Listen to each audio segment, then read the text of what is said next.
Welcome back to 10-2, everyone. So in the last episode, we were doing a mushroom rock mission. This time we're gonna have a little, have ourselves a little travel to the Jose Temple. Sounds fun. Yeah, it's where we got Ixion, our electric horse in the first game. Yes, I remember. Brony. Brony. Brony was his name. Right. For a long time, Jose Temple was neglected as well. But now...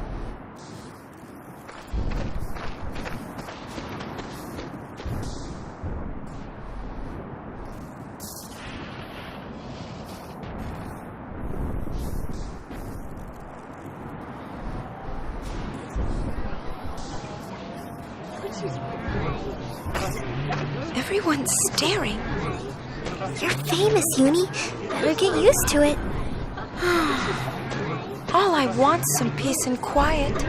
You literally saved the world, you know? Like, you saved the world and you're a pop star. That's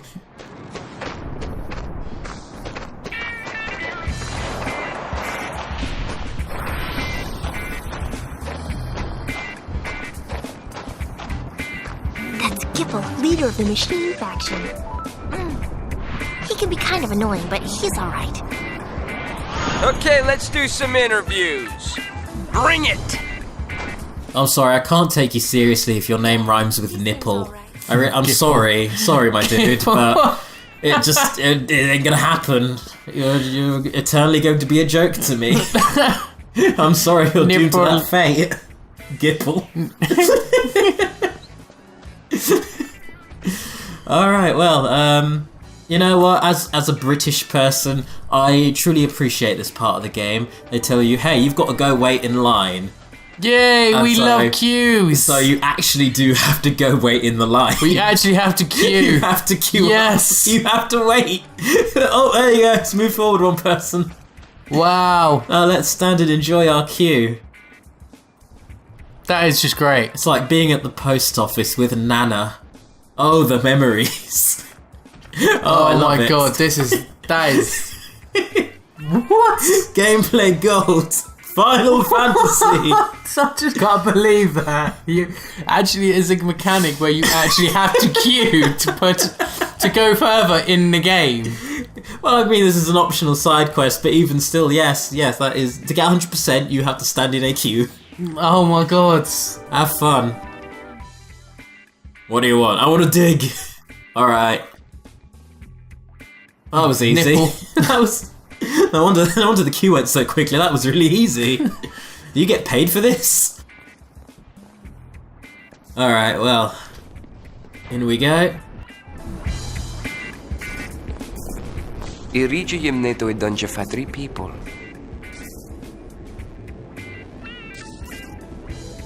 O how we kyok the guardian. Gibble! Gibble! Just that fucking name! I can't take you seriously, dude! You, here for an interview? I mean, he's a cool character. He seems like a swell guy, but, you know. Guy seems a bit of a douche. I don't know why. It just seems like one of them. He's written to kind of be like that. He's like the brash one, but he's got a heart of gold, I think is what they're going for. Everyone to you has a heart of gold, though. Everyone, like you always say, oh, he has a heart of gold. Even if they're the worst person ever. I mean, he's got the heart of gold. That Seymour Guado may have been an awful ex-husband, but he has a heart of gold. Yeah, all he wanted was the best for the world, I mean. A heart of gold. Never been this close to a celebrity before. Okay, he's a bit creepy. I like that reaction, though. Like, okay, personal space, dude. How about fuck off? Well, if it isn't Sid's girl. Riku gets on with him, though. Hey, I have a name. Huh. Brother doing okay? Same as ever. Buddy's around too. Same as ever is right. Oh, you! I don't fuck with pain. Hey, nice to meet you. Huh? Oh, hello. We're here for the interview. Right. The interview.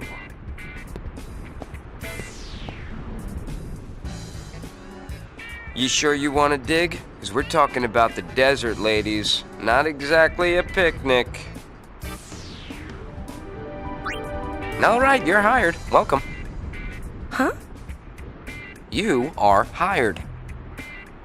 Don't know why a superstar like you would want to play in the sand.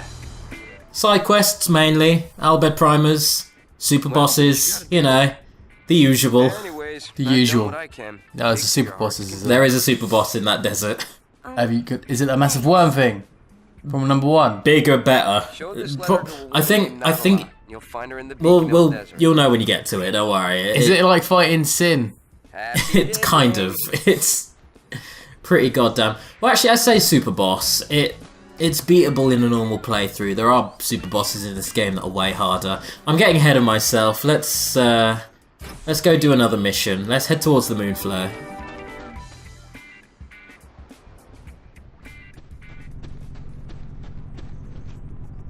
Don't want to go back there. That would be pointless. So here we are. We have a mission here where we get to help out Jar Jar Binks.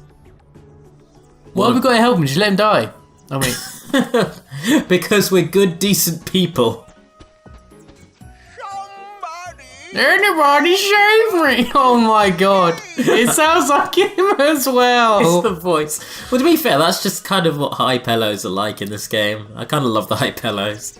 Oh no, bandits, we are under siege. Were you attacked? Not yet, but I am very worried. Well, there have been a lot of bandits around here lately. I have been here so long, but nobody shaves me. Why would he want someone to shave him? He has no hair. What I can see. Oh, you don't know about that. But, Oh god. But yeah, he gets attacked by bandits and you just have to beat them up. It's pretty easy, all things considered. We're kind of busy. Please, You need to stop saying that. Shave me! My body hair is too much! Maybe just a little while.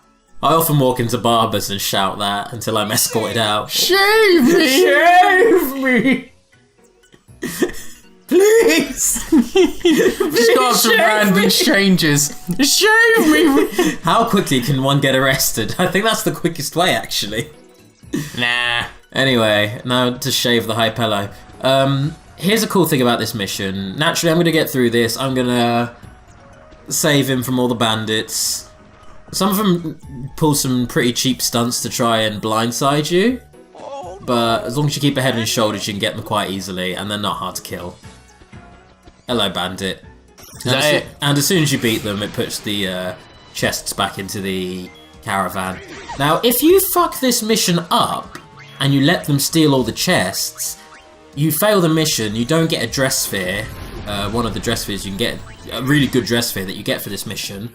However, for fucking this mission up, later in the game, you get access to an area where you can find an item. An item which doubles your, if I remember correctly, doubles your AP and XP. What? So it's kind of a toss-up. Do you fuck it up on purpose, lose your 100% and lose your dress sphere? Or do you min-max your characters?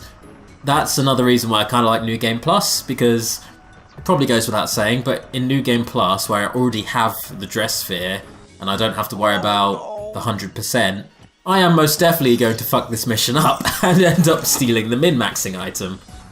Because, of course I am. Why not? Exactly. But it's such a bizarre thing though, because you would never find that unless you actively knew about it. I think that's one of the things that they want you to buy the Ultimania or the Prima guide for, to like figure out, because I don't think in any normal playthrough that you would screw this mission up, letting all of the suitcases be stolen, and then go, yep, this is fine. Yeah. Yeah.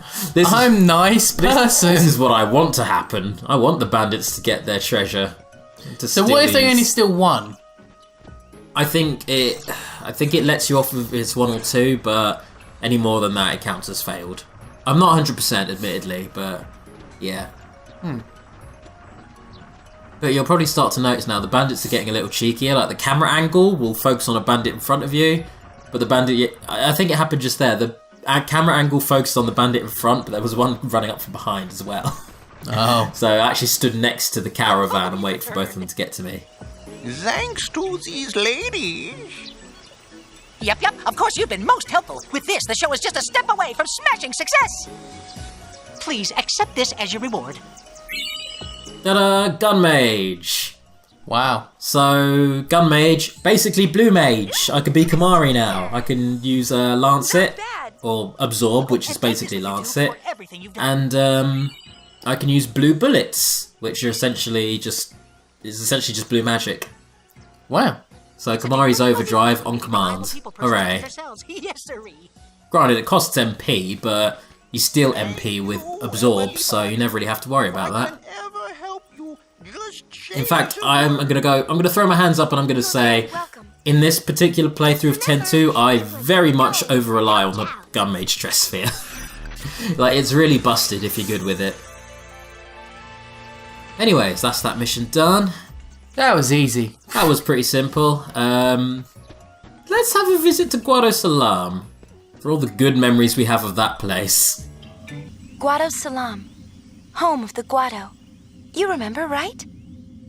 But the Guado are no longer here. Oh, I know. Guado are the people who... They're Seymour's people. Yeah. They weren't killed, but you'll find out what happened to them. It's not... It's one of those things where the Guado are now just a very pitiful group of people. Where, you know, in the first game it's like, oh yeah, fuck the Guado, they're the worst. In this game they're just so downtrodden and they're so heavily shat on that you can only feel bad for them. Kind of like it's kind of like Trommel at the end of the last game where he's like, oh, just kill me. And it's like, oh, dude, cheer the fuck up. I'm the one who had to go through the traumatic shit because of you. You shouldn't be feeling sorry for yourself. Just saying. Yeah, but... We can't cope without our leader, Seymour. We need him and shit. The Far Plane, a place that unites the living with their memory of the dead. I've thought about going in so many times, hoping that I might see you there. Oh, that is really sad. God damn. Jesus. Little remnants of the incredibly sad first game can be found, kind of smattered around 10-2. Like, you get those really fun moments, and then you get little bits like that just bring you down to earth again. Oh, cruel. Oh yeah, Tidus is dead. Well, wiped out of existence even, which is debatably worse than death. Yeah, I agree with that one. Oh, not the thunder place. Guess what? Riku finally overcame her fear of thunder. Yay! Know how? She said she camped out here for a week. That must have been the worst goddamn week. Think of all the monsters what would attacked her. Think of how frequently you'd have to press the X button to dodge lightning. Like, fuck that. Yeah. What about if you're asleep? I hope you like getting incinerated by thousands of volts.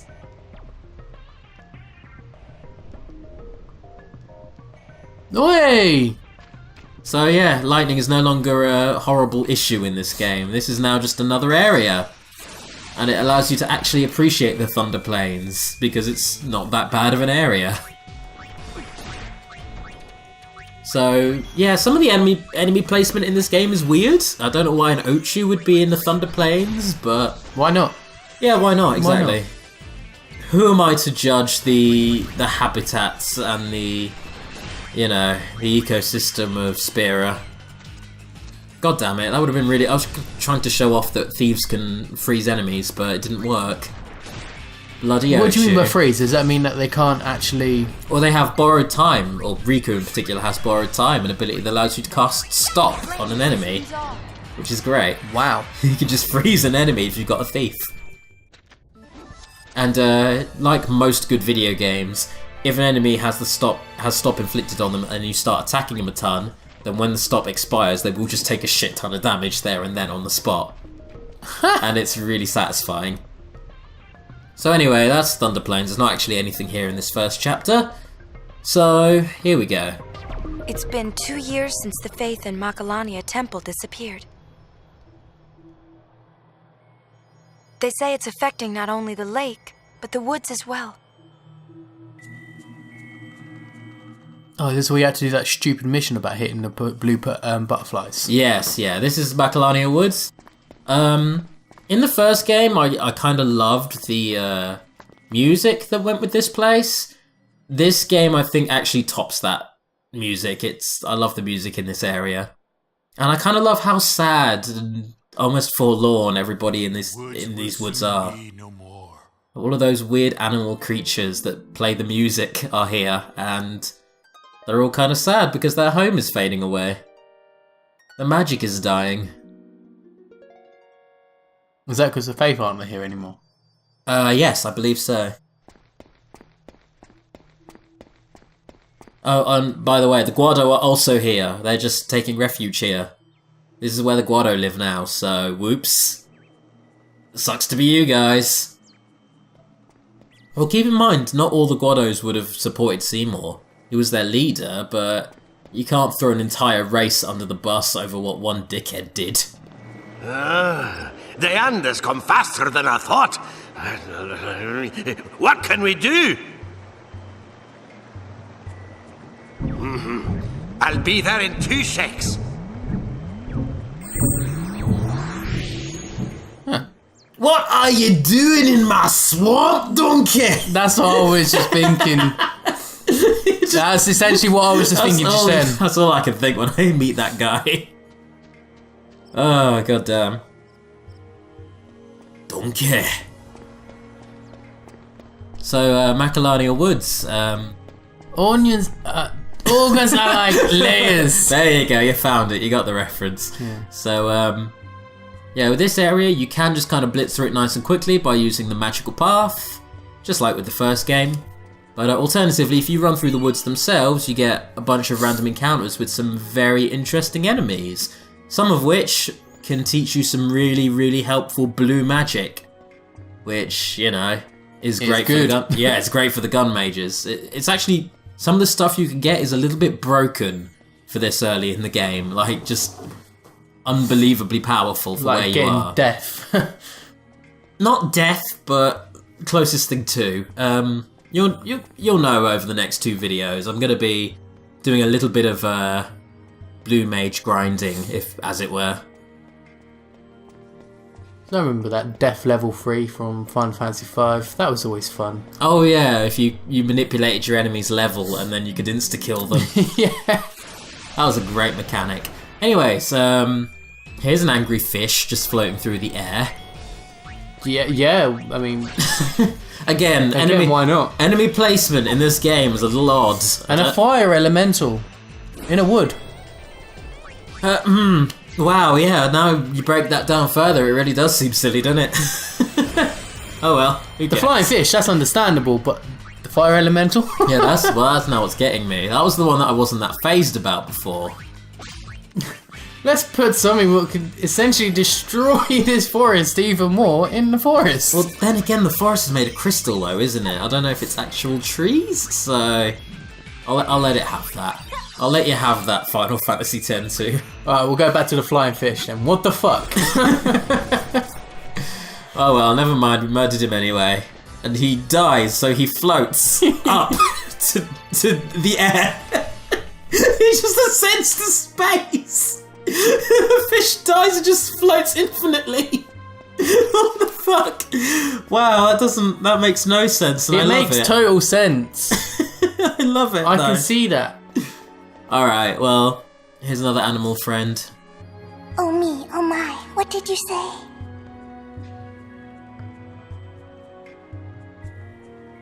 Oh. Don't move an inch, I'm on my way. Oh, that thing is so cute. I kind of love that character, or just that species, as it were. Is it? And you got them on your boat, on your ship? No, that's way later in the game. But that's a part that was a little spoilerish bit you saw ahead of time. But It's funny you should say. I think they're an entire species though, because you see quite a few of them throughout Final Fantasy X and X-2. Okay. The game rarely brings attention to them. They're kind of like ancillary, like characters, kind of like Hypello to a degree. So yeah. Spira is just full of interesting species, but mainly we just focus on humans, Albeds, and Ronzo. So, alright. Yeah, not even Guado anymore then. Oh yeah, and Guado as well, yeah. I forget that Guado are even another species, but they got the big freakish nails, don't they? So yeah. Behave yourself. Anyway, in this fight, we're doing pretty much the same again, but this time with an electric elemental. And I'm going to go ahead and say, just because you can see him there just spamming thunder like it's nobody's business, elementals are really bloody hard to fight if you don't have a mage in your party. At this point it's kind of almost mandatory, I would say, to start using a black mage. At least one to get through elementals.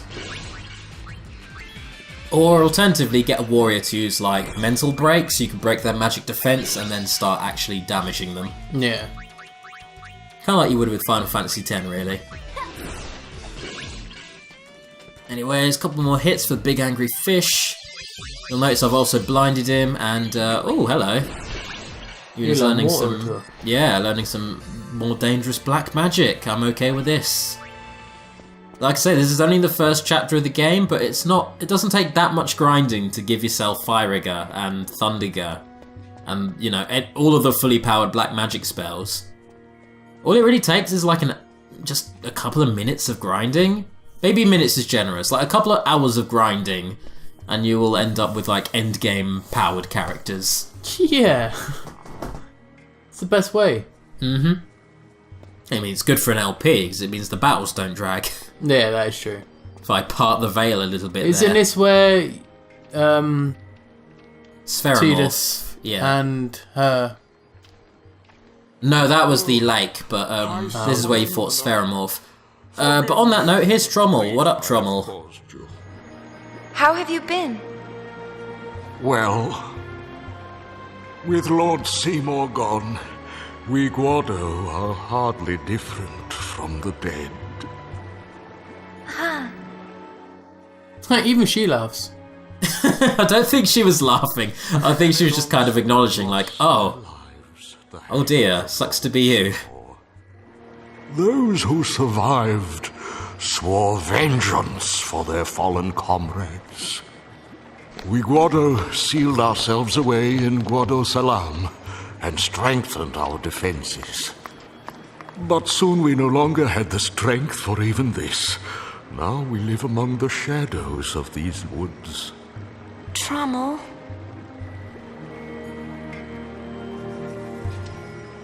High Summoner, do not trouble yourself to show sympathy for the Guado. We once walked willingly with Lord Seymour, never questioning, even as he led all Spira into madness. Lady Yuna, I cannot ask that you forgive us, only that you forget us. Okay. Trommel. Yeah, alright. Bye, dude. Have fun. Ah, well, what brings the High Summoner to these woods? Well, I'm a sphere hunter now. A sphere hunter? We, hunt spheres. You don't say. Well then, please allow me to give you this. Now, you know, if you didn't forgive Trommel before for basically causing all the problems in the first game, this'll definitely help you to forgive him. The thing he just gave us is goddamn awesome. We just got full throttle. Payne's special dress sphere. So once Payne has basically fully traversed her garment grids, and here's a garment grid with just 2 slots on it to make that easier, Payne can now achieve her ultimate form. It's the closest thing this game has to limit breaks, and it turns your character into what is kind of like an Aeon, really? Like, they kind of become an Aeon. Right down to the fact that if they're taken down, then the battle still continues, albeit with your other characters. So, yeah. I'll obviously be demoing it soon to give you an idea of it, but yeah. It's an interesting mechanic. It's quite situational and when it's helpful, but when it is helpful, holy shit, it's satisfying to use. Anyways, let's have a little stroll out of the woods now. And let's head north, back up to Macalania itself. Ooh. So, we're going to see Ronzo again then? Oh yeah, Ronzo, well, there's not many of them left, but there are remnants, so yeah.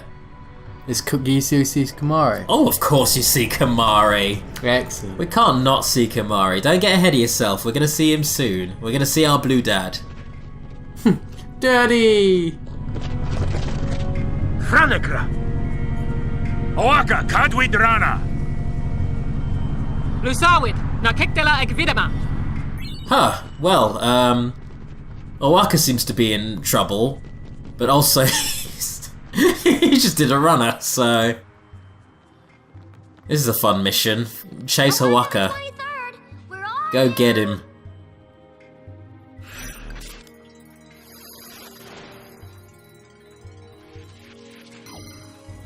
Save him from the debt collectors. A pain which I know way too much about.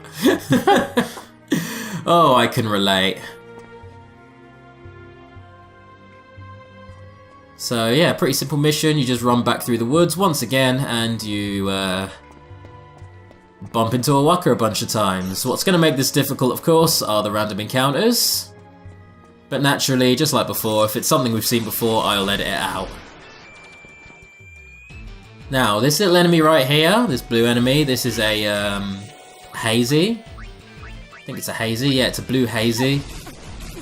You want to kill them fairly quickly because, just like in the first game, they can spam multi-hit moves like that do a shit ton of damage and aren't fun to deal with. The party's just getting started. But on the flip side... Oh, okay, that didn't work. Never mind. I was going to try and confuse it so it would batter itself, but that doesn't work on these things.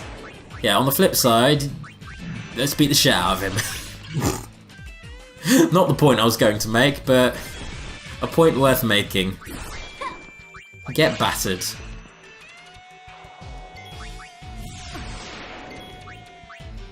Okay, a few more hits. This thing has a ton of health, goddamn. There we go, got him. Again, weird that the aquatic enemies are just here in Macalania, floating in the air.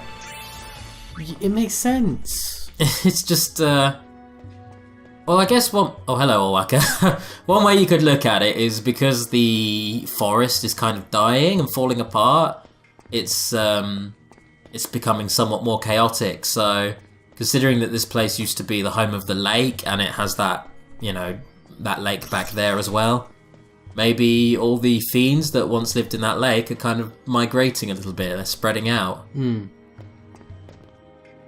this place is magic anyway, so I guess you can excuse the weirdness. And Jesus, dude! Owaka's gotta go fast! that was one hell of a run. It makes Sonic look small. Something slow. He is pretty small. He is pretty small also, he's a hedgehog. Yes, David, I know. Oh, hey, hello. Nice. So, that blue enemy we saw before, that was a deep hazy. I'm pretty sure at one point you can find a normal hazy. There we go. That's the thing I'm looking for. And I was specifically looking for a hazy. So, first thing I'm going to do is take down this red elemental with a little bit of blizzard. As you do. And what I'm now going to do is I'm going to use Spinner on the hazy, which is going to cause confusion. Nice. Now, the reason I'm doing that, and it's a very good reason, is because when the hazy is confused, it will, you know, as per its confusion, cast White Wind. Not White Wind, Mighty Guard. It casts a Mighty Guard on your party instead of itself. And if you're all gun mages, when it does that, all your characters are going to learn Mighty Guard. Wow. So, yes. This is literally the first chapter of the game, and we already have one of the best buffing moves. Which casts, what was it, like Protect, Shell, Haste, Regen, all of that good shit. It casts all of that all of that in one on your party. On the actual whole party as well, not just individual. Might be individual now I think about it, but even still, that's busted. Because it just means you have to do it 3 times, which admittedly doesn't take that long. So let's just turn everyone into a shooty gun mage. Prepare for a phantasmagoric panoply of magical power. Your abilities will be mine. Here we go, last transformation.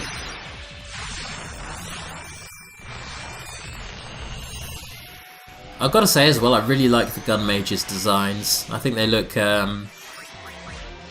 have that nice mix where they look like elegant and mystical and magical, but also like they can kick the shit out of you. So, yeah, it's the nice mix between the gunner and the black mage. And like you said, they have blue magic, so they can essentially. And yeah, there we go. Mighty Guard for all. Wow. Let's proceed to just break the game over our knee even harder. Mighty Guard for all. Yeah, wow, it does hit everybody. Even better. In fact, let's really fuck this guy's day up. Hey, guess what? I am swords now. Do you like swords? I like swords. Get ready for swords. So many fucking swords. So this is full throttle. The bunch of swords on your left-hand side, the swords on your right-hand side, and you in the centre now all function as different characters. And using the swords, you can basically debuff and do stats ailments to your enemies. And considering that you are made of swords, you can also just do a shit ton of damage by papping them. Oh, also like buffing your strength and your defense and all of your stats. This thing rules, and this is just Pain's ultimate form. Both Riku and Yuna have one as well, and they all function a little differently. So yeah, fun times.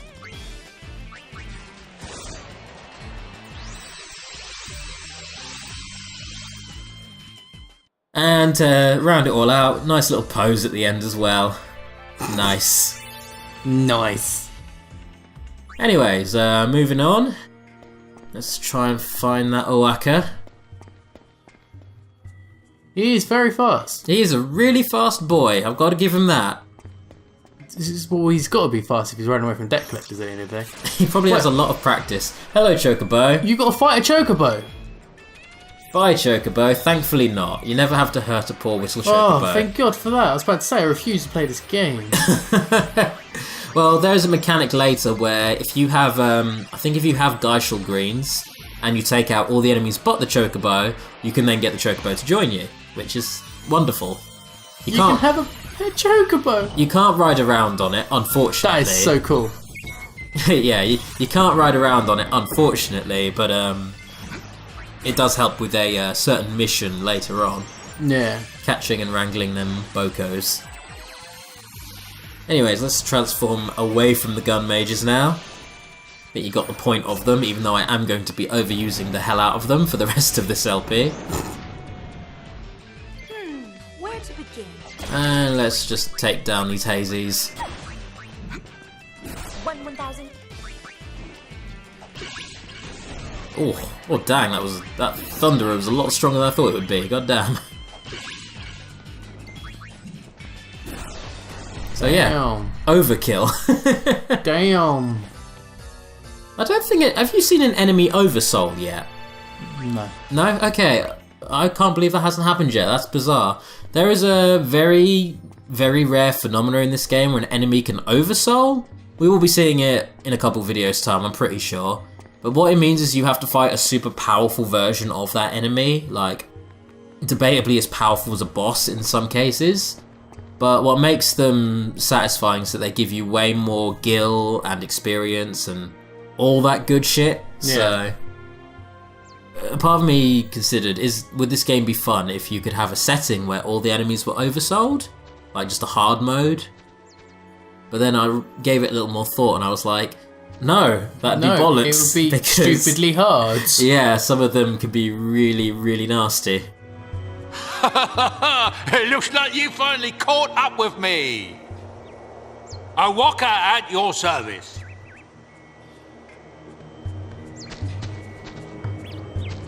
I bought the travel agency from Mr. Rin, but then the temple nearby sank to the bottom of the lake. And business sank with it. Just my luck. Now the Albert have come to collect and are not in the mood for excuses. Think ye could give old O'Waka a place to lay low? For a while? I'll find a way to make it up to ye, I promise.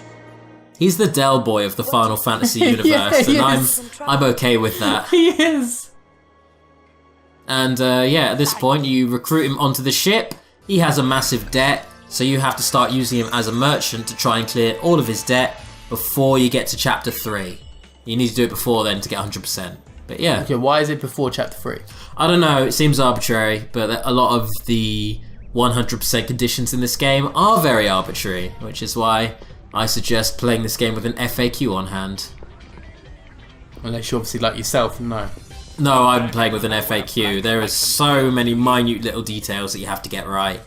I would say, unless you literally know the game in and out, it is nearly impossible to get 100% in this without help. But I guess that's mainly because it wants to incentivize you to do multiple playthroughs, so yeah. Okay, so how do you actually get his debt down then? So by buying stuff from him, that takes money out of his debt. And then what you can do straight away, you can go straight to Barkeep and then just sell off all the stuff that O'Waka just sold you. It still costs you a lot, but it's an easier way of doing it. Quicker way as well.